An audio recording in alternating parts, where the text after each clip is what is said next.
My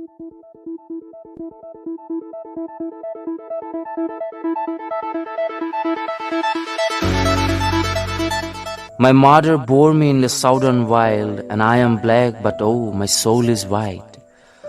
White as an angel is the English child, but I am black as if bereft of light. ৰাইজৰ মঞ্চলৈ আপোনালোকক পুনৰবাৰ স্বাগতম জনালোঁ। আমাৰ ৰাইজৰ মঞ্চৰ অফিচলৈ এবাৰ এজন ব্যক্তিয়ে এখন পত্ৰ প্ৰেৰণ কৰিছিলে। সেই পত্ৰখনত কি লিখা আছিল জানেনে? নমস্কাৰ গ্ৰহণ কৰিব। আপোনালোকৰ ভিডিঅ'বোৰ সঁচাই প্ৰশংসনীয়। অসমৰ চুকে কোণে সোমাই থকা প্ৰতিভাসমূহ দাঙি ধৰাৰ যি চেষ্টা চলাইছে সেয়া শলাগিবলগীয়া। এয়া কৰাৰ ফলত আমি বা বিভিন্ন কাৰ্য কৰিবলৈ চেষ্টা কৰাসকল বাৰুকৈ উপকৃত হওঁ, কাৰণ আমাৰো সপোন আছে। এতিয়া কথা হ'ল, মই এজন সাধাৰণ কবিতা লিখা ব্যক্তি, প্ৰকৃত অৰ্থত এজন কবি। কিন্তু দুখ লাগে আমাৰ সৃষ্টিবোৰ ফেচবুক, FM বা ৰেডিঅ'তে সীমাবদ্ধ। যদি কবিৰ বিষয়ে কোৱা যায়, জ্যেষ্ঠসকল বা স্বনামধন্যসকলৰ কথাহে কোৱা হয়, কিন্তু আমাৰ বিষয়ে কোৱা নহয়। আন প্ৰতিভাৱান সকলৰ তুলনাত আমাৰ কথা কোৱা তেনেই নগণ্য। আমাৰ নিচিনা দুই এজনক ৰাইজৰ আগত চিনাকি কৰি দিয়াৰ কিবা সুবিধা কৰি দিব নোৱাৰিবনে? ধন্যবাদ। কমল পাতৰ, লখিমপুৰ, অসম। গতিকে এইবাৰ আমি ৰাইজৰ মঞ্চত চিনাকি কৰি দিব ওলাইছোঁ এজন কবি। তেওঁৰ নাম নীলোৎপল কুমাৰ। নমস্কাৰ, মই নীলোৎপল কুমাৰ। মোৰ ঘৰ দক্ষিণ কামৰূপৰ পলাশবাৰীত। মোৰ প্ৰাণৰো প্ৰাণৰ, মোৰ গানৰো গানৰ, মোৰ দিল, মোৰ প্ৰতিটো কামে, মোৰ প্ৰতিটো চিন্তাই এই দেশৰ বুকুত ৰচে শইচ সোণোৱালী ভৱিষ্যতৰ সপোন। মোৰ জীৱনৰ আহে আহে, মোৰ যৌৱনৰ কোহে কোহে সেই সপোনৰ কলৰো। নীলোৎপল কেৱল কবিতা লিখা মানুহেই নহয়, তেওঁ এজন আবৃত্তিকাৰো। যেতিয়া তুমি ভাল পাইছিলা, তেতিয়া মই ভাল পোৱা নাছিলোঁ। যেতিয়া মই ভাল পোৱা হ'লোঁ, তুমি আঁতৰি গ'লা। আজি ৰাইজৰ মঞ্চত এনেকৈ ৰাইজৰ মঞ্চৰ মজিয়াত মই আহিবলৈ পাই বিশেষকৈ অনিন্দ দাক ধন্যবাদ জনাইছোঁ আৰু মই নিজে আনন্দ অনুভৱ কৰিছোঁ। আবৃত্তি কৰাৰ মনোভাৱ আচলতে মোৰ ক্লাছ 1ৰ পৰাই আছে।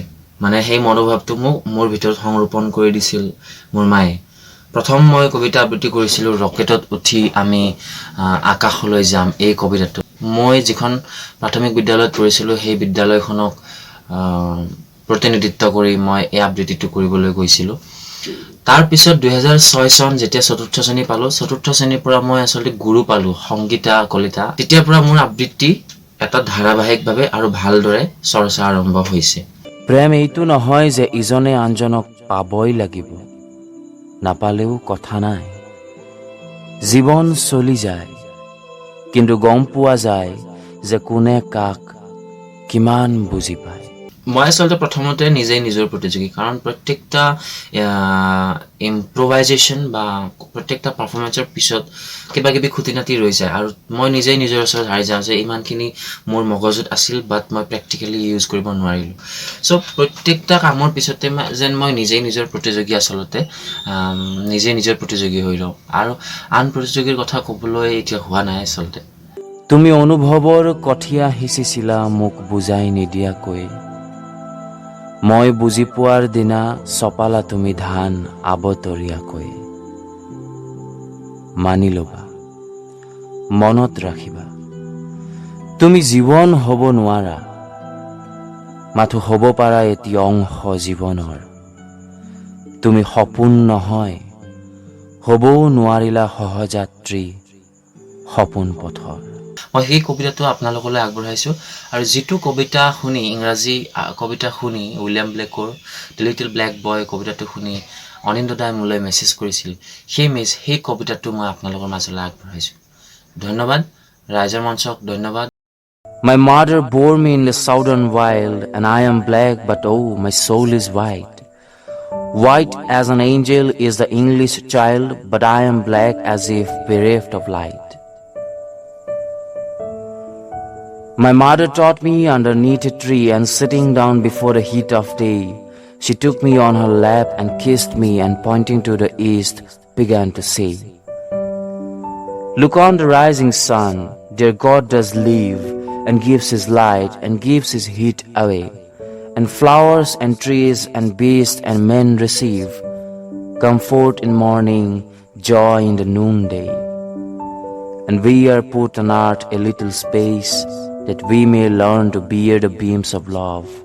And this black bodies and this sunburned face is but a cloud and like a shady grove. For when our souls have learned the heat to bear, the cloud will vanish, we shall hear his voice, saying, Come out from the grove, my love and care, and round my golden tent like lambs rejoice."